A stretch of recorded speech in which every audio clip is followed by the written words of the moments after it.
Hello students, कैसे हैं सभी। आज हम आपके लिए ले गए हैं क्लास 10th केमिस्ट्री, जिसमें हम जानेंगे केमिस्ट्री की ब्रांचेस के बारे में। और चैप्टर फर्स्ट हम स्टार्ट करने वाले हैं chemical reaction and its equation. तो जैसा कि हमने फिज़िक्स वाले वीडियो में जान लिया था साइंस के बारे में, साइंस की 3 ब्रांचेस के बारे में, केमिस्ट्री, फिज़िक्स, बायोलॉजी। तो हम यहाँ स्टडी करते हैं बच्चों केमिस्ट्री के बारे में। What is chemistry? It is defined as a branch of science which can deal with the study of chemicals, substance of which matter is formed, chemical reactions and its equation is known as chemistry।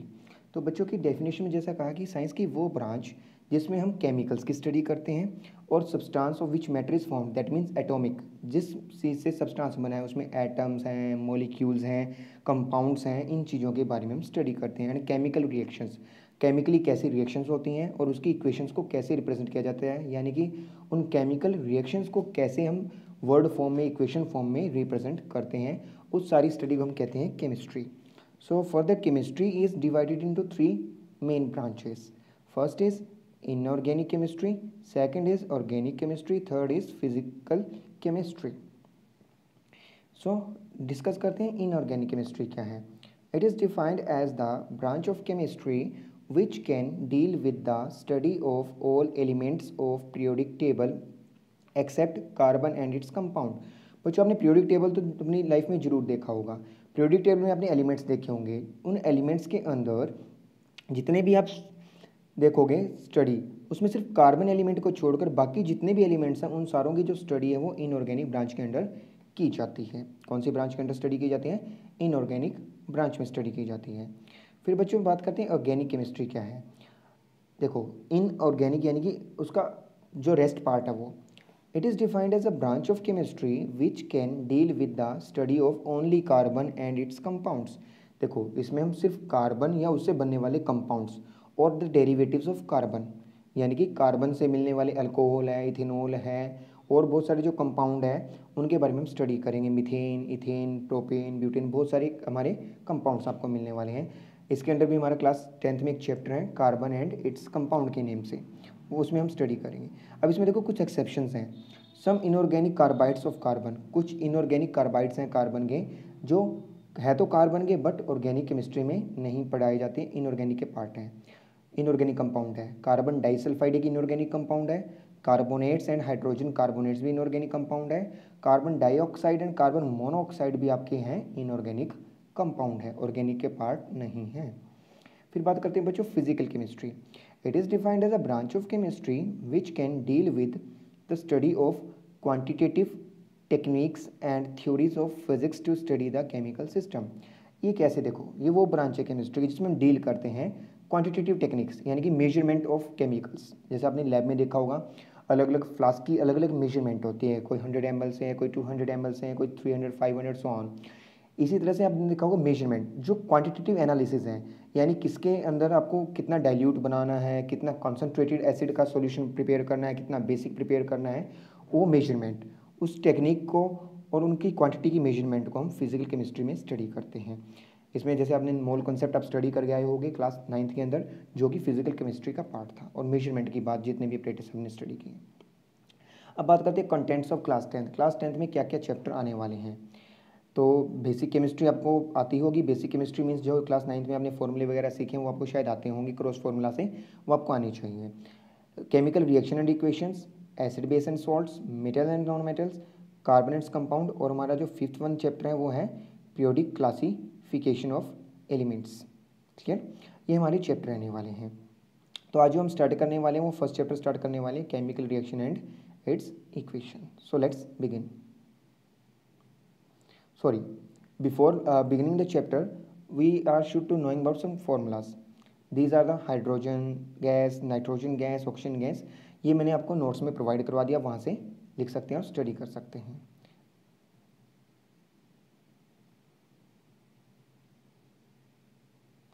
अब बात करते हैं chapter के बारे में, chemical reaction and its equation. So बच्चों first definition आती है चैप्टर के नेम से कि केमिकल रिएक्शन क्या होती है। आपने क्लास 6 से 7th में आपने स्टडी किया होगा chemical changes, the changes in which new substance is formed are known as chemical changes. उन्हें ही हम आज कहते हैं केमिकल रिएक्शन इस लेवल पे। The process in which a new substance is formed from the old one substance is called chemical reaction. जहाँ एक पुरानी सब्सटेंस से एक नया सब्सटेंस बनता है किसी चेंज होने के कारण, उसे बोलते हैं बच्चों chemical reaction. During a chemical reaction rearrangement of the atoms takes place. Actually में क्या होता है बच्चों, एलिमेंट्स अपनी प्रॉपर्टी चेंज नहीं करते हैं, बट वो एक दूसरे के साथ कंबाइन करके डिफरेंट कंपाउंड प्रिपेयर कर सकते हैं। इसे हम कहते हैं एटम्स का एक्सचेंज होना, रीअरेंजमेंट ऑफ एटम, यानी कि एक एलिमेंट के एटम दूसरे एलिमेंट के साथ जाकर कंबाइन हो सकते हैं, बॉन्डिंग बना सकते हैं, जिससे वो नया सब्सटेंस प्रिपेयर हो जाता है। Atoms of the one element do not change into the atoms of another element. ये तो एलिमेंट की प्रॉपर्टी आप जानते ही हो कि एक एलिमेंट के एटम दूसरे एलिमेंट में कन्वर्ट नहीं हो सकते। ऐसा नहीं है कि हम चांदी से सोना बना लें, दिस इज नॉट पॉसिबल। बात करते हैं बच्चों कुछ टर्म्स के बारे में जो इंपॉर्टेंट है। रिएक्टेंट्स क्या होते हैं? The substance which take part in a chemical reaction is called reactants. वो सब्सटेंस जो केमिकल रिएक्शन में टेक करते हैं, पार्टिसिपेट करते हैं, उन्हें कहते हैं reactants. Reactant are the those substance which take part in a chemical reaction and form the product. जो मान लो हमने चीनी और पानी को मिलाया, ठीक है, ये तो फिजिकल चेंज हो जाएगा। बट अगर हम कार्बन को जलाते हैं, पेपर को जलाते हैं या कोयले को जलाते हैं, तो हमने जलाया किसे? कोयले को जलाया। कोयले को जलाने से कौन सी गैस बनी? कार्बन डाइऑक्साइड गैस बन गई है, और ऑक्सीजन के साथ वो रिएक्शन करने के बाद में तो नया सब्सटेंस क्या बना अपने पास? कार्बन डाइऑक्साइड बना। और ओल्ड वन सब्सटेंस क्या था? कोल या पेपर था अपने पास। So reactants should be represent on the equation on left hand side. Products, the new substance which are formed during a chemical reaction are called products. वो नए सब्सटेंस जो chemical reaction के दौरान बनते हैं उन्हें कहते हैं products. Products are those substance which are produce during a chemical reaction. Products बच्चों वो सब्सटेंस होते हैं जो किसी भी केमिकल रिएक्शन के दौरान बनते हैं। Products represent in equation on right hand side. जो प्रोडक्ट्स हैं उन्हें हम राइट हैंड साइड में रिप्रेजेंट करते हैं। देखिए हमें मैंने एक जनरल एग्जाम्पल ले रखा है, जनरल रिएक्शन ले रखी है। A plus B tends to C plus D, यानी A plus B gives to C plus D. ये अपने पास रिएक्टेंट्स हो जाएंगे, ये अपने पास हो जाएंगे products. General example of the chemical reactions which we are seen in daily life. कुछ केमिकल रिएक्शन जो हम अपने आसपास देखते हैं। रस्टिंग ऑफ आयरन, लोहे को जर लग जाना। राइपनिंग ऑफ फ्रूट्स, फलों का पकना। कंबशन, यानी जलना किसी भी चीज़ का ऑक्सीजन की प्रेजेंस में। सोरिंग ऑफ मिल्क, दूध का खट्टा हो जाना। स्पॉइलेज ऑफ फूड, खाने का सड़ जाना। These are some chemical changes which are we observe in our surrounding. Then the next one important term is characteristics of a chemical reaction. जो कोई केमिकल रिएक्शन कैसे आइडेंटिफाई करेंगे कि केमिकल चेंज हुआ है, तो उसके लिए हमें कुछ कैरेक्टरिस्टिक्स यानी कि कुछ प्रॉपर्टीज को स्टडी करना पड़ता है। Some changes which we observe during a chemical reaction takes place are called as characteristics of chemical reaction. First is evolution of gas, gas का निकलना। अब कई रिएक्शन का हमें तब पता चलता है जब उसमें से गैस इवॉल्व होती है। The gas is represented by the upper headed arrow. Gas को हम रिप्रेजेंट करेंगे अपर हेडेड एरो से, इस वाली एरो से रिप्रेजेंट करेंगे कि गैस इवॉल्व हो रही है। Clear? Arrow in the chemical reaction, some chemical reaction which gives the evolution. यहाँ पे एग्जांपल देखिए, when acid react with the metal. कोई भी एसिड जब मेटल के साथ रिएक्ट करता है तो कौन सी गैस इवॉल्व करता है? हाइड्रोजन गैस इवॉल्व करता है। कौन सी गैस इवॉल्व करता है? हाइड्रोजन गैस इवॉल्व होती है। क्लियर? तो हम कहेंगे जब भी हमारे पास मेटल है और मेटल के ऊपर हम एसिड डालेंगे तो गैस की स्मेल से हम बता सकते हैं कि केमिकल चेंज हुआ है, केमिकल रिएक्शन हुई है। How we identify the evolute gas is hydrogen. हम कैसे आइडेंटिफाई करेंगे कि निकलने वाली गैस हाइड्रोजन ही है? तो उसके लिए कुछ प्रिलिमिनरी टेस्ट होते हैं। उन प्रिलिमिनरी टेस्ट में देखिए पहला है it burn with the pop sound when take burning candle. जब हम हाइड्रोजन गैस के नियर कोई भी बर्निंग सब्सटेंस लेके जाएंगे तो पॉप साउंड के साथ ब्लास्ट हो जाएगी। Burning with the pop sound, फट फट की ध्वनि आती है इसकी, मतलब साउंड जो आता है वो ऐसे पॉप साउंड आता है, पट पट पट पट साउंड निकलता है। It is a colourless gas, इसका कोई कलर नहीं है। It is odourless, sorry it's order is pungent. इसका जो ऑर्डर है सफोकेटिंग पंजेंट ऑर्डर होता है। ये नाकों में चुभन देती है, आंखों में जलन पैदा करती है। It is light in weight and highly flammable. तो इसमें कौन कौन से कैरेक्टरिस्टिक्स से हम अंदाजा लगा सकते हैं कि निकलने वाली गैस हाइड्रोजन है? एक तो वो फ्लेमेबल है, दूसरी वो उसका जो पंजेंट ऑर्डर है, तीसरी वो क्या है? फ्लेम आपकी है फायर, बर्निंग मैचस्टिक साथ पास में लेके जा सकते हैं, टेस्ट ट्यूब के पास में, या बर्निंग कैंडल लेके जा सकते हैं। When a metal carbonate react with the acid, give the salt, water and carbon dioxide। जब भी कोई मेटल के कार्बोनेट से like sodium carbonate, calcium carbonate, जब भी इनके साथ एसिड की रिएक्शन होती है तो कार्बन डाइऑक्साइड गैस रिलीज होती है। आपने देखा होगा मार्बल की फर्श पे अगर कोई एसिडिक चीज़ गिर जाती है, तेज़ाब गिर जाते हैं तो वहाँ से कुछ गैस निकलने लगती है, उस टाइम में बच्चों कार्बन डाइऑक्साइड गैस रिलीज होती है। सोडियम कार्बोनेट, हाइड्रोक्लोरिक एसिड के साथ जब हम इसकी रिएक्शन करवाते हैं तो हमारे पास सोडियम क्लोराइड यानी कि कॉमन सॉल्ट बन जाता है, प्लस वाटर और कार्बन डाइऑक्साइड गैस रिलीज होती है। अब बात करते हैं कि हमें पता कैसे चलेगी वो गैस निकलने वाली कार्बन डाइऑक्साइड है, उसके लिए उसका नेचर स्टडी करना पड़ेगा। When we take the gas in the constant contact of burning candle, हम जानते हैं कि कार्बन डाइऑक्साइड क्या है ना, जलती हुई आग को बुझा सकती है। So it can burst the candle flame, वो कैंडल की फ्लेम को क्या कर देगी, ब्रस्ट कर देगी, बुझा देगी।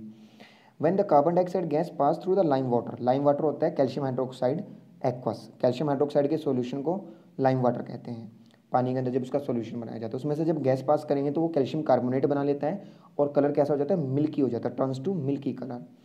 और इसकी बात करें इसकी एवोल्वेशन कैसी है, ब्रिस्क एफरवेंसिस, ये बुलबुलों के साथ निकलती है विद द ब्रिस्क एफरवेंसिस। आपने देखा होगा जब आप इनो ग्लास में डालते हो तो उसमें बुलबुले निकलते हैं, वो कार्बन डाइऑक्साइड गैस रिलीज करते हैं। या कोक वगैरह में आपने देखा होगा, कोल्ड ड्रिंक्स में, सॉफ्ट ड्रिंक्स में ऐसा ही होता है। It is a colourless and odourless, इसकी कोई स्मेल नहीं है, कलर नहीं है। नेक्स्ट देखिए बच्चों reaction, when we heat the ferrous sulphate then ferric oxide and sulphur dioxide gas and sulphur dioxide gas is release. तो फेरिक ऑक्साइड जो है वो ब्राउन कलर का सब्सटेंस बन जाएगा, क्लियर, जिसे हम रस्ट ऑफ आयरन कहते हैं। साथ में गैस इवॉल्व होगी सल्फर डाइऑक्साइड और सल्फर ट्राइऑक्साइड। अब सल्फर डाइऑक्साइड और सल्फर ट्राइऑक्साइड के नेचर हम कैसे पहचानेंगे कि वो निकलने वाली गैस यही है, तो हम देखेंगे कि उसका ऑर्डर वो क्या है, पंजेंट और सफोकेटिंग ऑर्डर है। कैसा है, पंजेंट और सफोकेटिंग ऑर्डर है। वो चुभन देगी और सफोकेशन यानी दम घुटा सकती है आपका, और कलरलेस गैस होगी। Nature of some other gases, कुछ और गैसेस का हम नेचर जानते हैं जिसे हम देखते हैं। Hydrogen sulphide gas, rotten egg smell, सड़े हुए अंडे जैसी स्मेल आती है और ये कलरलेस गैस होती है। Oxygen gas, colourless, odourless and help in combustion. अब हम इसे कैसे पता लगाएं कि निकलने वाली गैस ऑक्सीजन है, जब भी हम कोई चीज़, सुलगती हुई चीज़ जैसे अगरबत्ती वगैरह कुछ भी हमारे पास सुलग रहा है या कोयला है, उसे हम लेके जाते हैं उसके कॉन्टैक्ट में ऑक्सीजन में, तो वो अचानक से ग्लो करने लगेगा और ज़्यादा जलने लगेगा, यानी कि उसे और ज़्यादा ऑक्सीजन मिल गई जिससे वो कंबशन में हेल्प कर रही है। Ammonia, it is a gutter like smell, खुले हुए सीवर जैसे स्मेल देती है। And colourless gas, nitrous oxide, laughing gas के नाम से जाना जाता है, स्वीट स्मेल और कलरलेस गैस होती है। इसकी स्मेल होती है स्वीट, मीठी स्मेल की होती है और कलरलेस होती है। फिर आती है nitrogen dioxide, colourless and unpleasant smell, ये कलरलेस होती है और साथ में स्मेल इसकी अनप्लेजेंट होती है, मतलब अच्छी स्मेल नहीं होती है। फिर बात करते हैं सेकंड कैरेक्टरिस्टिक्स की, फॉर्मेशन ऑफ प्रेसिपिटेट्स, पीपीटीज। इसे हम डाउन हेडेड एरो से शो करते हैं, बॉटम हेडेड एरो या डाउन हेडेड एरो से। During a chemical reaction a part of product is formed sediment at the bottom of beaker. जब हम भी केमिकल रिएक्शन करते हैं तो उसमें से एक पार्ट सॉल्यूशन के अंदर से, चाहे वो सॉल्वेंट या सॉल्यूट है, उसका एक पार्ट बॉटम ऑफ बीकर में सेडिमिनेट यानी नीचे बैठने लगे और इनसॉल्युबल हो जाए। क्या हो जाए, इनसॉल्युबल हो जाए, तब वो क्या बनता है, प्रेसिपिटेट बनता है। And the remain part aqueous instant, और जो बाकी बचा वो पार्ट है वो पानी में घुला हुआ रहे। The sedimented part is known as precipitate, जो नीचे बैठने वाला पार्ट है हम उसे क्या कहते हैं, प्रेसिपिटेट कहते हैं। For example, when the two aqueous solution of the different salts mix together, जब दो एक्वस सॉल्यूशन, पानी में बने हुए सॉल्यूशन डिफरेंट सॉल्ट्स के आपस में मिक्स करते हैं तो one form the PPTs and other form the aqueous state. एक तो प्रेसिपिटेट बना लेगा कंबाइन होकर के, दूसरा क्या बना लेगा, एक्वस स्टेट में रह जाएगा। जैसे एग्जांपल देखिए, when the lead nitrate mix PbNO3 twice aqueous mixed with the potassium iodide aqueous, after some time lead iodide is formed, that is yellow PPT। उसके येलो कलर के प्रेसिपिटेट बनने लगेंगे। कैसे कलर के बनने लगेंगे, येलो कलर के precipitate बनेगा, क्योंकि ये हैवियर हो जाता है और लेड का मास ज़्यादा होता है, इसी वजह से वो नीचे आने लगेगा और इनसॉल्युबल प्रोडक्ट बन जाएगा। और पोटाशियम नाइट्रेट जो है वो कलरलेस रहेगा और पानी में घुला हुआ रहेगा, डिजोल्व स्टेट में रहेगा। Sulphuric acid plus barium chloride, इससे हमारा जो बेरियम सल्फेट है वो प्रेसिपिटेट बनाएगा और हाइड्रोक्लोरिक एसिड एक्वा स्टेट में प्रेजेंट रहेगा। देखिए इंपॉर्टेंट नोट है, precipitation reaction occurs because during the reaction cations and anions of the two different salts combine together. एक के कैटाइन और दूसरे के एनाइन डिफरेंट सॉल्ट्स के जब आपस में कंबाइन होते हैं तो एक इनसॉल्युबल सॉल्ट बना लेते हैं, जो क्या बनता है, हमारा प्रेसिपिटेट बनता है अकॉर्डिंग टू सोल्युबिलिटी रूल। किसके अकॉर्डिंग बनाते हैं, सोल्युबिलिटी रूल ऑफ केमिस्ट्री, वो जो हम +1 में स्टडी करेंगे। In the most of the cases, the salts of the heavier species have more mass from precipitate। Generally हम बात देखते हैं कि जिसका मास ज़्यादा है वो स्पीशी क्या बनाती है, प्रेसिपिटेट बनाती है। जनरली ये प्रूफ नहीं है। Change in colour, some chemical reactions shows the change in colour. अब देखिए थर्ड जो प्रॉपर्टी है वो क्या है, कलर का चेंज। सिट्रिक एसिड और KMnO4 पर्पल कलर है, जब भी हम दोनों को मिक्स करते हैं तो कलरलेस सॉल्यूशन बन जाता है। कौन सा बन जाता है, कलरलेस सॉल्यूशन बन जाता है। When the sulphur dioxide gas, दूसरा एग्जांपल देखिए, sulphur dioxide is gas is pass through the acidified potassium dichromate. Acid के अंदर बनाया हुआ पोटेशियम डाइक्रोमेट का जो सॉल्यूशन है उसमें से अगर हम पास करते हैं सल्फर डाइऑक्साइड गैस तो हमारे पास बनता है पोटेशियम सल्फेट, क्रोमियम सल्फेट और वाटर बन जाता है। Clear, potassium sulphate, chromium sulphate और वाटर हमारे पास बन जाता है। यहाँ प्लस में आपको सल्फर डाइऑक्साइड गैस और करनी है लेफ्ट हैंड साइड में। क्लियर, ऑरेंज कलर से ग्रीन कलर बन जाता है, उसका रीजन क्या है, क्रोमियम आयन। कौन से आयन है, chromium ion. When the carbon dioxide gas pass through the aqueous potassium hydroxide, third example है, जब हम कार्बन डाइऑक्साइड गैस को एक्वस पोटेशियम हाइड्रोक्साइड यानी कि लाइम वाटर में से पास करते हैं तो कलर कैसा हो जाता है, मिल्की हो जाता है। This result the milkiness of lime water. Fourth example, when we put the iron nail into the copper sulphate solution, जब हम आयरन नेल्स को कॉपर सल्फेट सॉल्यूशन में पुट करते हैं then its colour changes from blue to pale green, मतलब Persian blue light blue से pale green हल्का हरा हो जाता है, पेल ग्रीन कलर हो जाता है। यहाँ भी इस स्पेलिंग को ठीक कर लीजिएगा, ग्रीन, पेल ग्रीन कलर। फिर बात करते हैं टेम्परेचर चेंज की। ये तो आपने देखा ही होगा क्लास, ये जो कॉपर सल्फेट वाली एक्टिविटी क्लास 7 से हमारे साथ आती है। Change in temperature, some chemical reaction shows the change in temperature. On the basis of the change in temperature reaction are two types. कुछ केमिकल रिएक्शन में चेंज इन टेम्परेचर होता है, जब कोई चीज़ को घोलते हैं तो ठंडा हो जाता है। आपने देखा होगा, घर में ऑब्जर्व किया होगा, जब भी हम नमक को पानी में डालकर घोलते हैं तो वाटर का जो टेम्परेचर है वो फॉल हो जाता है और यानी ठंडा हो जाता है पानी। तो जब सॉल्ट्स को हम वाटर में डिजोल्व करते हैं तो सराउंडिंग से हीट को क्या करता है, एब्जॉर्ब करता है, और उस टाइप की रिएक्शन को हम एंडोथर्मिक रिएक्शन कहते हैं। The chemical reaction in which the heat energy is absorbed और gain is known as endothermic reaction. देखिए इसके example, when we mix the salt to the water the temperature of solution falls because they gain the heat from the surrounding। नमक को हमने पानी में घोला तो टेम्परेचर नीचे हो जाएगा, ठंडा हो जाएगा, और जब भी हीट हम एब्जॉर्ब करेंगे तो प्लस में आगे जाके नेगेटिव हीट दिखाएंगे, प्लस में नेगेटिव हीट दिखाएंगे। Delta H is sine of enthalpy और हीट। सेम इसी में भी आप देखोगे, बेरियम हाइड्रोक्साइड और अमोनियम क्लोराइड को मिक्स करते हैं तो जो रिजल्टेंट सॉल्यूशन है वो क्या हो जाता है, टेम्परेचर गिर जाता है, उसमें अमोनिया और वाटर रिस्पॉन्सिबल होते हैं टेम्परेचर के गिरने के। फिर आते हैं कुछ और एंडोथर्मिक रिएक्शन जिसमें हम हीट देते हैं, जैसे हमने फेरस सल्फेट वाली देखी थी अभी, जिसमें हमने हीट दिया, फेरस सल्फेट को हीट करने पे ऐसा हुआ। The chemical reaction in which the heat energy is release और emitted is known as exothermic reaction, जिसमें हीट एनर्जी रिलीज होती हो। जैसे हमने देखा हो जब हम चूने के पानी में भिगोते हैं, यानी कि जो हमारा कैल्शियम ऑक्साइड है उसको जब पानी में भिगोते हैं तो गर्म हो जाता है। कैल्शियम ऑक्साइड इसको क्विक लाइम यानी चूना कहते हैं। आपने घर में देखा हो, वाइट वॉश करने के लिए, कली करने के लिए, सफ़ेदी करने के लिए हम इसे भिगोते हैं पानी में। तो कैल्शियम हाइड्रोक्साइड साल्ट लाइम बनाता है और हीट क्या होती है, रिलीज। जब हीट रिलीज होगी तो प्लस में डेल्टा एच दिखाएंगे। Here we notice the temperature of solution increases. Change in state, last क्या है हमारा, change in state. Some chemical reaction shows the change in state. अब इसमें स्टेट क्या हो जाती है, सॉलिड से लिक्विड और गैसेज में चेंज हो जाना। आई होप कि आपको ये जरूर समझ आया होगा। सो मिलते हैं अगले पार्ट के साथ।